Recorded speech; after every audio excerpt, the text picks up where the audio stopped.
Ladies and gentlemen, this is Miss Cosmo 2025.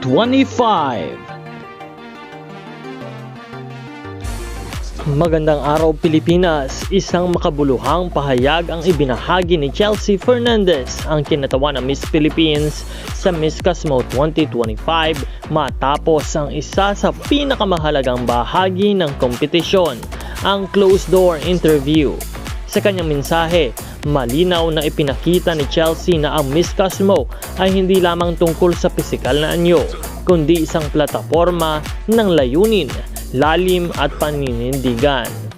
Ayon kay Chelsea, ang sandaling ito ay refleksyon ng boses na kaniyang dala, bisyon na kaniyang ipinaglalaban, at mga pagpapahalagang kaniyang paninindigan. Hindi raw ito tungkol sa panlabas na anyo, kundi sa intensyon, clarity at depth, mga katangiang mahalaga sa isang Miss Cosmo Queen.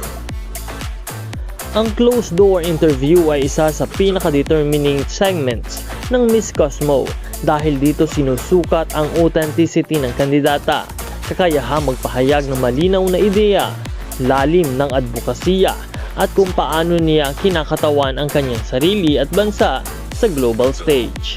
At base sa pahayag ni Chelsea, malinaw na handa siyang humarap hindi lang bilang beauty queen, kundi bilang isang boses na may saysay. Binibigyan diin ni Chelsea na ang kanyang laban ay para sa meaningful representation, thoughtful discourse, at pagharap na may authenticity, conviction at purpose. Isang paalaala na ang tunay na kagandahan ay nagmumula sa paninindigan at integridad. Ang Miss Cosmo ay patuloy na kinikilala bilang pageant na nagbibigay halaga sa katalinuhan at nagpo-promote ng empowered women at humuhubog ng mga leader na may malinaw na layunin. At ang ganitong uri ng mindset, maraming pageant fans ang naniniwala na si Chelsea ay isa sa mga kandidatang tunay na sumasalamin sa modern Cosmo.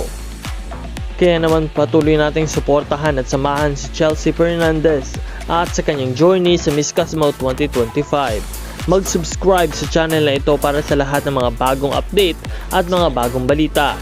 Maraming salamat po sa iyong panonood.